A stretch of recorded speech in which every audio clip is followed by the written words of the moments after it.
Hi there, Mike Chan here of Lumiere Skin and Spa. Welcome to another edition of 360 Anti-Aging TV. Today I thought I'm going to be doing something different for you guys. Ever since I started posting videos on fitness, health, and anti-aging, I've been getting a lot of questions from you guys regarding these topics, and I really do appreciate them. And today I thought I'd do a question and answer portion because some of the questions that I've been getting are very, very interesting. And I thought today I would compile a particular set of questions to answer. And the first question that I got was actually from Harry. And Harry is asking, it's a very, very timely question, what is the best vitamin or supplements that I should take in order to avoid COVID-19? Now, right off the bat, I want to answer that question for you and for everybody else who's curious. Yes, there is a supplement that you can take. There is a vitamin, and that vitamin is vitamin D, right? Now, if that's all you wanted to know, and then you can stop watching right here. But I promise you it's going to get very, very interesting in a bit. So if you want to know how you can maximize this particular vitamin, please do stick around, right? So this is one of my favorite topics because vitamin D is not only very, very potent for the immune system, it is also a very potent anti-aging molecule. So the first thing you have to understand about vitamin D is it's not a vitamin, it is a pre-hormone. It is actually a steroid molecule, right? A hormone is a signaling molecule. It's what your body uses to communicate. And vitamin D is so important, it is so powerful that every cell in your body has vitamin D receptors, meaning vitamin D can affect every single cell in your body, including the nuclei, right? As a matter of fact, in the case of tuberculosis, which is also a respiratory disease, when the bacteria enters your body, it is actually vitamin D that enters the nuclei of your cell and tells your cell to produce antibodies to combat tuberculosis, right? So if you have very low levels of vitamin D, you are very, very prone to these infectious diseases, whether it be viral or bacterial.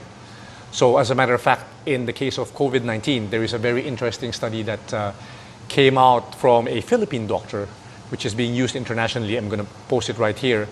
And this study found that when they looked at the levels of vitamin D in the patients that were admitted for the coronavirus, the higher your levels of vitamin D, the milder your symptoms. And the lower the levels of vitamin D, the higher your chances of dying from coronavirus. So when they took a look at the charts, as you can see, the higher levels experienced only mild symptoms, and the severe symptoms occurred in those with under 20 milligrams per deciliter of vitamin D. And this is very, very relevant because I'll explain later on. It's very relevant because most of us are vitamin D deficient. I'll tell you that right now, but I'm going to elaborate later on. So that is the findings. The findings, and it's not just here in the Philippines. They're finding this all over the world, that higher levels of vitamin D are protective against coronavirus. Not just coronavirus, but any other viral or bacterial infection, right? Again, vitamin D is super critical because it directly affects your immune system, right? So what vitamin should I take? And the answer is vitamin D. So I'm going to tell you what kind of,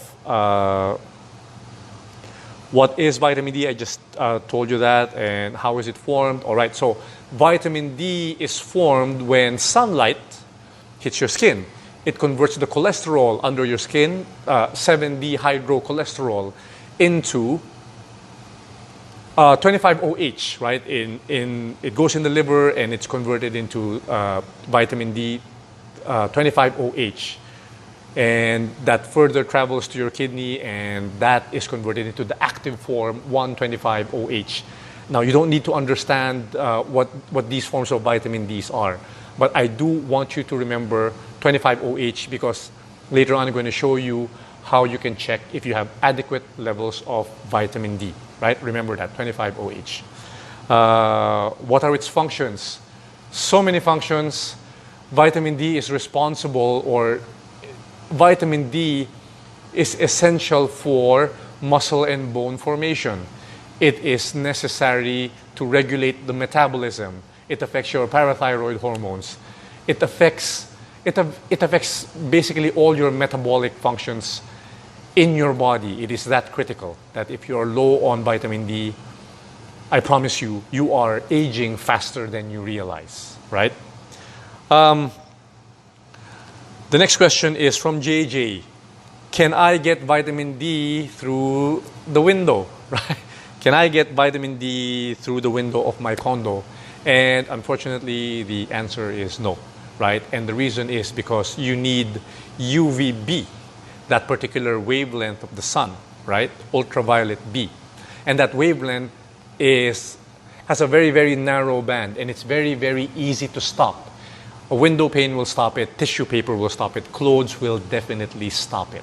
So the only way we can really get vitamin D efficiently is to go out and get it from the sun. Now, you can get it from certain foods, fatty fish and stuff like that. You can get it, but it seems that biologically the design is for humans to get vitamin C directly from the sun, right? So the problem for most people, like JJ, is that they're on lockdown and they can't really go out. So they're trying to get it through sunlight, right? I did a video on your immune system and vitamin D a couple of videos ago. I'm going to post the link in the show notes below so you can catch that as well. Unfortunately, I don't know what to say to you, except that there are only two ways you can get it. One is through supplementation, and the other is through direct sunlight. And you have to be as unencumbered as possible. The sunlight directly really has to hit your skin. I'm going to give you some strategies later on how to do this, right? Okay, so how do I know if I am deficient? And this is from Milo. Milo, how do I know if you are deficient in vitamin D? Well, there are some telltale signs. These are very, very, very, very general, because if your health is not really optimal, you can experience these symptoms through other mechanisms, not just vitamin D deficiency. But I will give you some telltale signs that are common with people who are vitamin D deficient, and these are muscle aches, right? I told you vitamin D is crucial for muscle formation. So if you are getting muscle aches and you're not really exercising, but you're getting constant dull aches in your muscle, that could be a sign you are vitamin D deficient. Another one is pain in your bones, right? So vitamin D, along with vitamin K2, is very, very critical because it tells your body to take calcium and put it inside your bones, right? So if you are vitamin D deficient, you can develop osteoporosis and other bone disease. As a matter of fact, vitamin D deficiency is directly responsible for a condition called rickets. Now, this was very common in the industrial age when children were kept indoors. And rickets is when there is not enough calcium in your bones, and your bones therefore don't grow strong. So children with rickets often develop bow legs, right? Their growth is stunted and they're bow-legged like this, right? Because their bones cannot support the weight of the torso. So bone pain is a common sign. If your child has rickets, then that is definitely a sign that the child is vitamin D deficient. And that can happen because if the child is breastfeeding and the mother is vitamin D deficient, then the child will be vitamin D deficient if the child does not get enough sunlight, right? So, how much vitamin D should I be taking? This is from, I would like to say Sasha. Did I pronounce your name right? Sasha from India. Oh, hey. Thank you so much, Sasha from India. How much vitamin D should I be getting? Oh, wait, I haven't fully answered the question of Milo. How do I know if you're vitamin D deficient? Other than those signs, the muscle and bone ache, difficulty sleeping, fatigue, that's also a sign, and extreme sweating in the head. If you're not sweating anywhere else in your body, but you're sweating in the head, that could be a sign of vitamin D deficiency. Also, hair fall, okay? Now, the surest way is to go to a clinic and have your blood tested. And this is why I was telling you to keep 25OH in mind, because that is the form that you should ask for to be tested.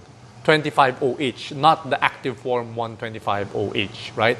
So 25OH is the form that you have to request to be tested. And here's where it gets a bit controversial, because US health guidelines state that anywhere between 16, I believe, to 20, 25 is adequate, and below 12 is deficient. But new research has been showing that these numbers are way too low, way too low.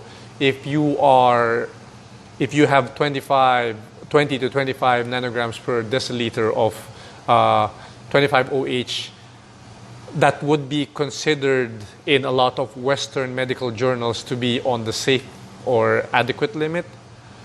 But keep in mind that adequate is not optimal, right? A lot of these guidelines are set just so you don't develop disease when you go under them. But that is very, very far from optimal.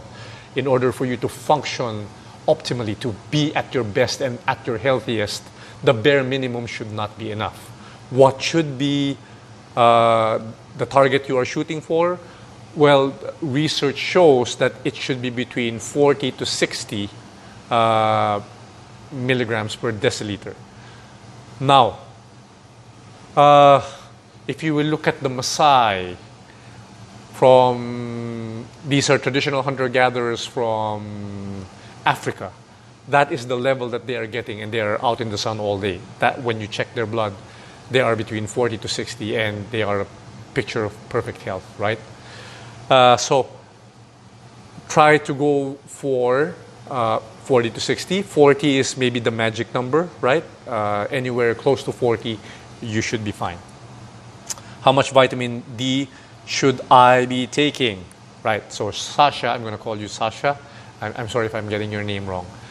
Now, this is a very, very hard question to answer, because really the answer is, it depends. It depends because all of us have different lifestyles. So one thing I would like to consider, first and foremost, the most important thing is how much sun are you actually getting, right? Assuming you haven't had yourself tested yet and you don't know if you're deficient or not, but you're on lockdown so you can't have yourself tested, how do you know? Okay, so the first factor to consider, the color of your skin. The darker the color of your skin, the less vitamin D you will form. I will say that again. The darker your skin tone, the less vitamin D you are able to form. Why? Because as humans, we all evolved in the central plains of Africa, where there is abundant sunlight all year round. So the reason why Africans have very, very dark skin, it is to protect them from UVA. Remember, you need UVB to form vitamin D. But along with UVB comes UVA, which can actually damage your DNA, damage your skin. And this is the wavelength that leads to skin cancer. So you need to protect your cells against that. And it is actually the dark skin pigmentation that protected your body from the harmful rays of the sun. Why is that not a problem? When we were living in Africa some 20 to 30,000 years ago, we had more than enough sunlight to form vitamin D because we were exposed to it all day long. Now, when we began migrating from Africa into the northern and southern hemispheres, we got less sunlight. And as a result, our body had to adapt by removing the pigmentation, right? Because the pigmentation blocked UVB. So people with lighter skin need less sunlight in order to form vitamin D. That is perhaps the only positive adaptation to having lighter skin. It is that we are more readily able to form vitamin D. I hope you understand that explanation, right? So the darker you are, the longer you have to be in the sun. The lighter you are, well, you don't need as much sun in order to form as much vitamin D. So that's one factor. The other factor is your lifestyle, right? If you are primarily outdoors, if you work in construction and you're mostly outdoors, if you are a golfer, or if you train for marathons, if you are outdoor, there's a very, very good chance that you might need little to no supplementation, assuming you are metabolically healthy. And I'll get into that later on. So the lifestyle is another factor. If you're already getting a lot of sun, you might not even need to supplement, right?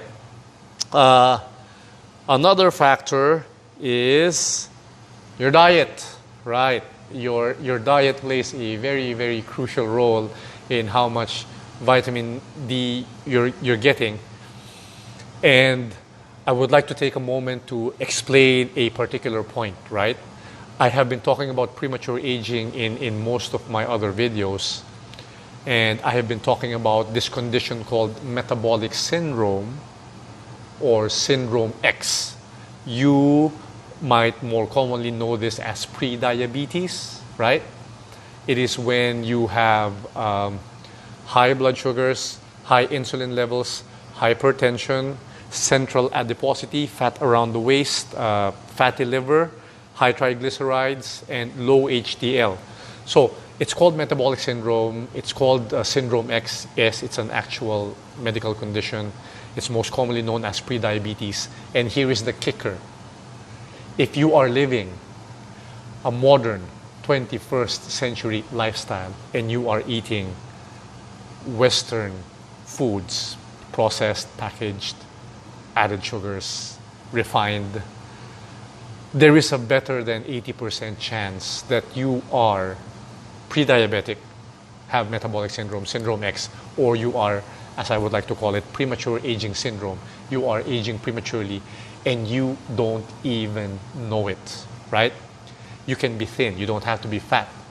As a matter of fact, there are some studies that show that in Western societies, 2 out of every 3 people, even though they are within the normal BMI, between 18 to 25, the body mass index, even though you're thin, you can still be metabolically unhealthy. So keep that in mind. If you have metabolic syndrome, if you have prediabetes, God forbid you have diabetes already, your levels of vitamin D are going to be very, very low because inflammation is going to be very high, and that combats vitamin D. You need vitamin D to combat inflammation, and it's being used there. Instead of going to your immune system, it's trying to put out inflammation because you are metabolically deranged. I know it's a lot to take in, so I'm going to be posting more videos on that, but keep that in mind. The healthier you are, the less vitamin D you're going to need. If you are unhealthy, and you would know, if you are unhealthy, best make sure to have your vitamin D levels checked. All right. Another one, insulin resistance. Yes, that's part of metabolic syndrome. So how much vitamin D should I be taking? And to answer your question, what I would like to do is I would like to give you my research. Remember, I'm a nutrition consultant. I am not an MD. Please don't take this as personal medical advice. This is just a guide, so do your own research or consult your own doctor. But this is research from other doctors as well, and this is research from my own personal research for a book on anti-aging that I'm writing. The normal vitamin D levels, I'm just going to give you an idea how much vitamin D nature intended for us to have. Depending on the time of exposure, if you are exposed to the sunlight for about 30 minutes, that will give you between 10,000 to 20,000 international units of vitamin D. Remember, keep that in mind. 30 minutes of sun exposure is going to give you 10 to 20,000 units, international units of vitamin D. 30 minutes. So imagine how long we were exposed to the sun back then. Imagine the levels we were getting back then. The US medical guidelines suggest you supplement with 400 international units a day.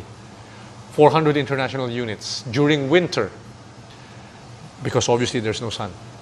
Now this to me and to a lot of other scientists and doctors is ridiculously low. But again, keep in mind that the recommended daily dose is just to prevent you from getting sick, right? So that is the recommended daily allowance in case you want to look it up. But for me personally, I take between 5,000 to 10,000 international units of vitamin D per day. Why? Well, I'm going to give you the logic behind it, right? Again, during times when I can't go out much, right? Like now is the rainy season, so we don't really get much sun. And because of COVID, I can't really go out and do my walks and jogs. I'm not getting enough sun. I'm taking 10,000 international units. And during days when I get some sunlight, when I swim, when I can walk outdoors, I still take 5,000 international units. Again, simply because 30 minutes of sunlight is going to give you 10 to 20,000 international units. It sounds very confusing because 20,000 international units sounds a lot, but it's actually not. 1,000 international units is only 25 micrograms, right? It's really, really tiny. It's really, really tiny. It's just confusing because the measurements are in international units. So 5,000 international units is just a very tiny pill. It's just 25 micrograms times 5, 125 micrograms, very, very tiny amount. So that's how much I am taking, right? Sorry if it's a bit confusing. Now, another question from Erica, and this is actually a very, very interesting question. Erica asks, what is the best time to get sunlight, right? There is a magic hour of between 8 to 10. Is this true? Okay. This is going to be very, very controversial, but I want you to understand and try and follow me here, right? So the conventional thinking is that it's best to get your sunlight between the early morning hours, between 8 to 10, when the sun is not yet too hot, right? Here is the problem with that. The problem with that is that because of the sun's position from the equator, right? In the hours between 8 to 10, this is where the sun is, right? So this is the direction it has to travel to reach you. UVB is a very, very narrow band.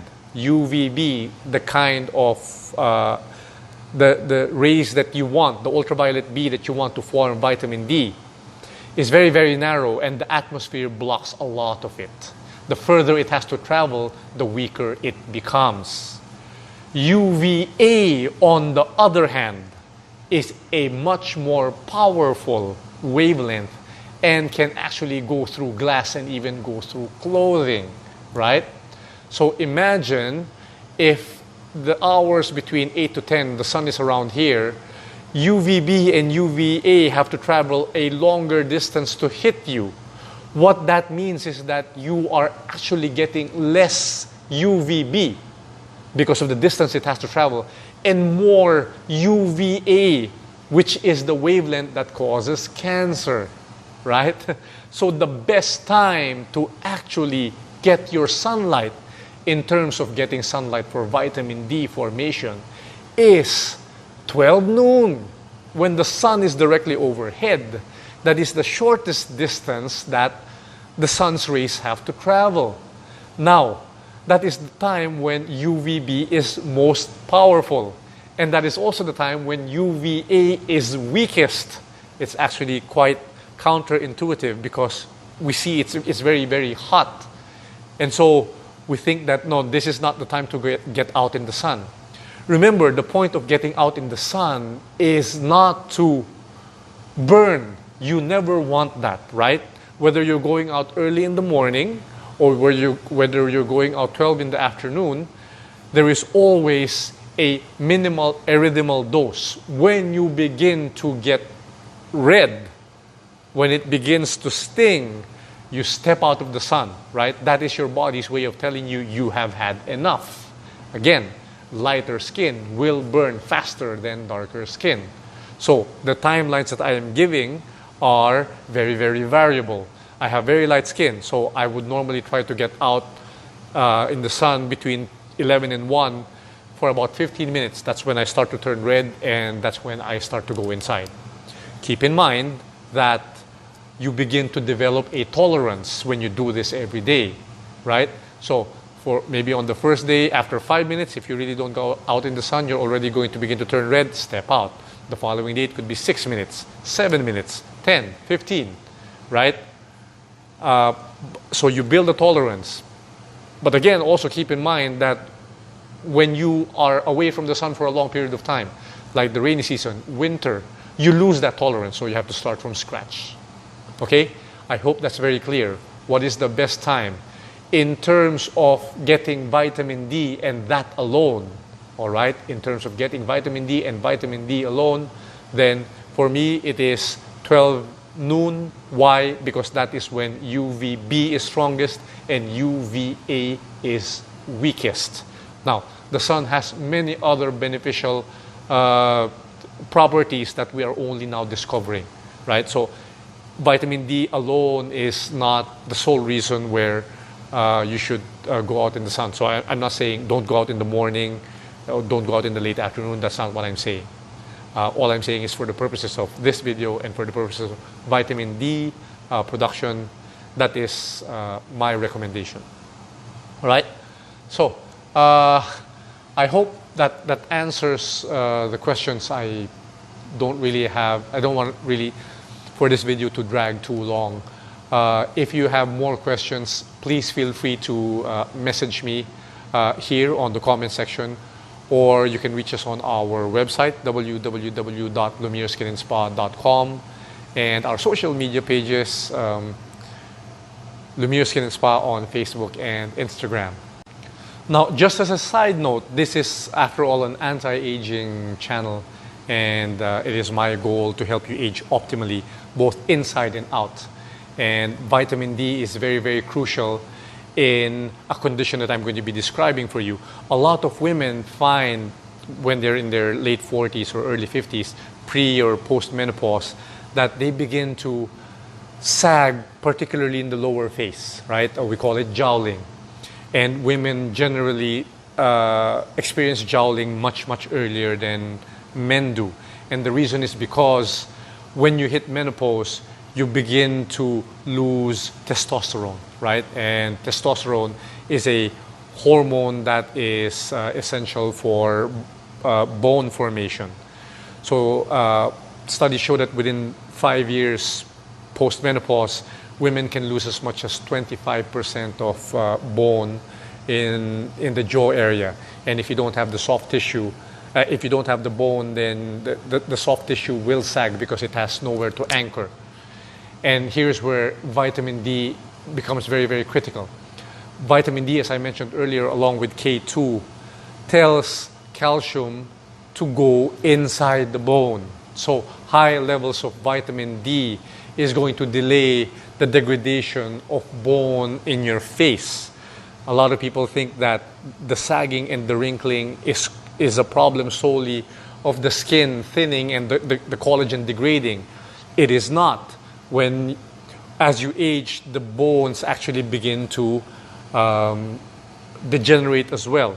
So you lose bone in the orbital region.